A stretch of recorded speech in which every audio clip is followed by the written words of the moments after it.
Speaking of the Green New Deal, Chuck Schumer very upset that Mitch McConnell wanted to force a vote on this in the Senate. Here's Chuck Schumer, the senator.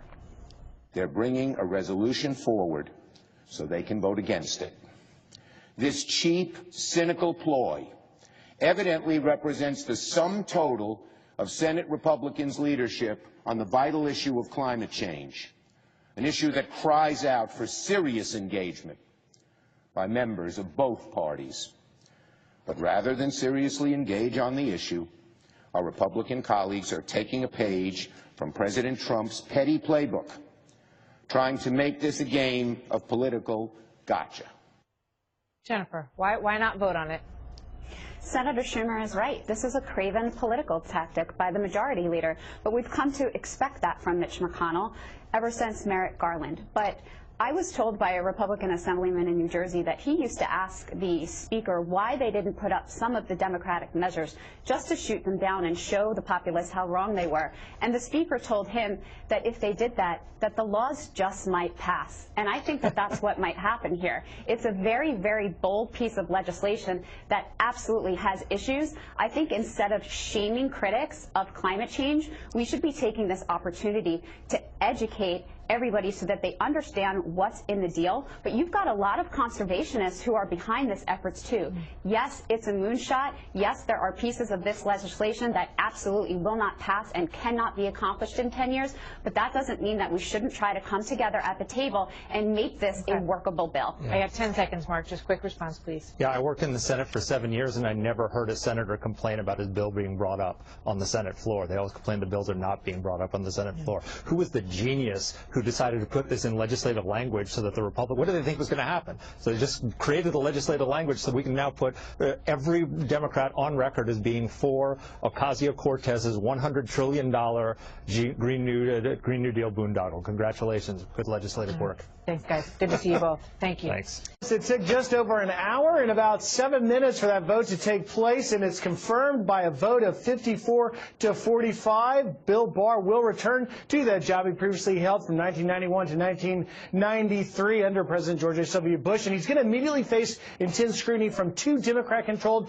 House committees, Judiciary and Intelligence, who are preparing broad investigations. Now, that vote ran almost down party lines. We saw a similar pattern that we saw in the procedural vote where 3 Democrats crossed over. That is Sinema of Arizona, Manchin of West Virginia, and Doug Jones of Alabama. One Republican objection, Rand Paul, but the main objection came from Democrats that Barr would not remain independent, taking control over the special counsel's Russia investigation. In repeated questionings, Bill Barr made clear that he would not stand in the way of letting it run its course, and he pledged to make public as much of its findings as possible, but he stopped short of promising it would be released in its entirety, and that was a sticking point angering Democrats who worried that he might try and suppress critical portions related to the president in the findings based on Barr's expansive view of executive powers.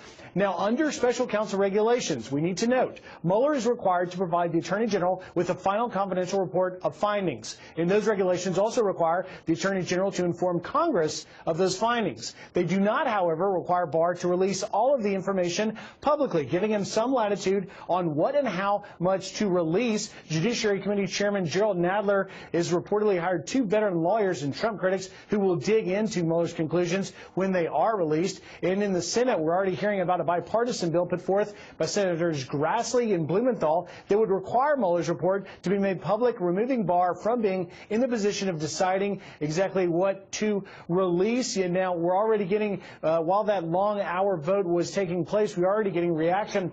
White House Press Secretary Sarah Sanders saying that it was a major victory for justice and the rule of law. And we got some feedback, a statement from Dianne Feinstein, the ranking Democrat on the Senate Judiciary Committee, saying that she could not see that Barr demonstrated his independence, saying that Barr refused to commit to its findings, and that was disqualifying. Can I just stop you for 1 second? Did you say that Representative Nadler is already planning to go into whatever gets released by Robert Mueller that has not been released by Robert Mueller yet? That's right. Reportedly, we are hearing a story today that Nadler on the Judiciary Committee has hired 2 veteran lawyers and Trump critics who will dig into Mueller's conclusions when they are released in whatever form it is, whether or not it is partial or in its entirety. So Bob Barr takes the job again, and he is going to be immediately cast into fire. Well, William Barr said during those confirmation hearings that he would follow the protocol. I talked with Senator Lamar Alexander off the top of this newscast. He said he spoke with him directly about that, and that was his anticipation that it would be released per the rules and regulations. Griff Jenkins with the breaking news on a brand new Attorney General for the United States of America, William Barr. Thank you very much. Fox News Alert, the Senate voting to advance William Barr's nomination to be the next U.S. Attorney General. Just 3 Democrats voted with Republicans. They have raised concerns about William Barr's oversight of the Mueller investigation and whether he will release the report to the public. A final vote on Barr's nomination is expected to come later this week. Let's get back to Fox Top Story now. The president saying moments ago he will look for quote-unquote landmines and a government funding bill. Although he also said he does not want to close the government for the second time this winter. The president telling reporters before a meeting with Colombia's president that he would decide whether to sign the government funding legislation when he sees it. House Minority Leader Kevin McCarthy joins me now, and that is my #1 question. It's being written. Do we know when it will be ready, when it's done? It should be ready a little later today. Now, we're not in the majority anymore.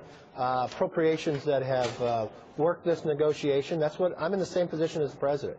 I am waiting to see what the language says. But the structure itself, Harris, you've got to think about this. Just a few weeks ago, Nancy Pelosi said only $1 for the wall.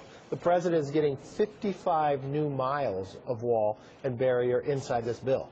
They tried to lower the number of beds, and what that really means to your viewers is what they were trying to do is get us to release into society the criminals that we're catching that coming across illegal across the border. And then they were trying to eliminate ICE. ICE actually has more money in this. So I view this as a down payment. But the president still has more tools in his toolbox. He can go and grab more money, finish the wall, but the most important thing here is the wall is being built. And the president has said in the Oval Office in the last day or so that this moves him in the right direction, even though he really doesn't like this deal very much.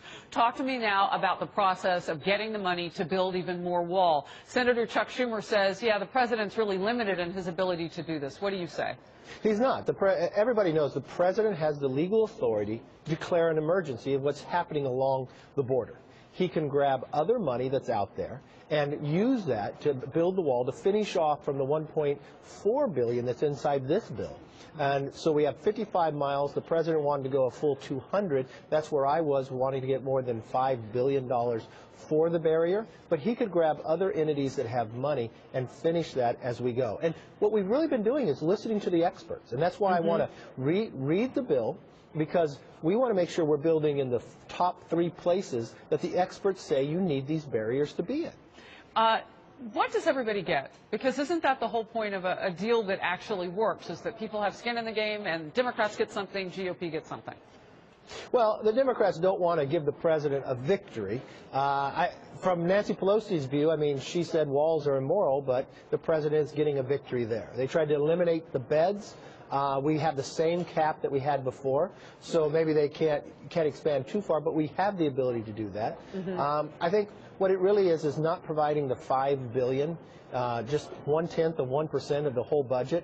I think that's the only thing that they think they're trying to hold the president back. But what's unique in this situation, this bill is a down payment. The president still has other avenues that he can use to get the rest of the money and finish it, because this president will not give up. We'll make sure this border is secure. All right. Meanwhile, Vice President Mike Pence is going after Democratic Congresswoman Ilhan Omar after her recent tweets about Israel that mainly condemned as being anti-Semitic. Among them, tweets implying that pro-Israel lobby is buying off lawmakers. Here's the vice president earlier today. Representative Omar's tweets were a disgrace. Anti-Semitism has no place in the United States Congress or anywhere in our country or the free world. Unless Representative Omar resigns from Congress, at minimum, Democrat leaders should remove her from the House Foreign Affairs Committee. Should they remove her from that committee? I believe so. And remember this, Harris. what Congresswoman Omar was doing was referring to an article about what I was in, a reporter was saying when I had a press conference, saying that the Democratic leadership has stayed silent on what these anti-Semitic comments that were being made, and if they stay silent, that means they agree with them. And she did another tweet over the weekend, and I think that was a place too far for even the Democrats, so they said she had to apologize. But Harris, remember this. When I had a member of our conference say something that was, to me, abhorrent, Representative Steve King. That is not what the belief of the party of Lincoln believes in. We got together, not with the Democrats, but with our own, in our own steering committee, and removed him from any committee at all. Now, the Democrats are not doing that. They're allowing this to continue, saying a simple apology is Why do you enough. think that is? I'm sure you're talking with your Democratic colleagues across the political aisle. What are they telling you? Well, a number of Democrats across the aisle wish that Speaker Pelosi would take the same action that I took against Congressman King. That would really put an end to this anti-Semitic statements that she is making. This isn't the first time. You look what she's been doing earlier in Congress as well. You look what she's going on. Hopefully she's canceling the dinner, that she's going to have a dinner here in the next month where an individual that's also going to be speaking at that dinner talks about the joy of 20 Jews being killed. This is not the place we want to associate ourselves with, and it shouldn't be a partisan issue. This should be really, when you know the history of this world, we should stand up anywhere that we see this taking place, anywhere in the world. You know, we had on Representative Lee Zeldin of New York yesterday saying as much, and Democrats, as you said, House leadership, Nancy Pelosi, Steny Hoyer, forcing that apology from Representative Omar. I want to ask you specifically, since we're talking a lot about Twitter, you put out a tweet about 3 billionaires trying to buy the midterms. What did you mean by that? Well, that had nothing to do about faith. That was about Republicans versus Democrats. Michael Bloomberg put in $54 million into the campaign just in the last couple weeks in 24 districts. All I was pointing out was money that Republicans and Democrats were spending to defeat one another. You know, one of the greatest joys I have in this job, every single new term, I lead a trip of all the Republican freshmen to Israel. And when I became majority leader and started to do this, I actually changed the course. I sat down with Steny Hoyer and said, let's make it bipartisan. Let's overlap for a couple days. This had nothing to do about faith. This had to do about party and a campaign. Yeah. Real quickly before I let you go, we seem to be in a time where people are going to do a lot of this in the public sphere of social media. Does that concern you? It does, in a lot of manner, because people will hide behind the social media, that they will say things they would never say to your face. And remember this, social media does a lot of great things, but ISIS could not recruit if they didn't have social media.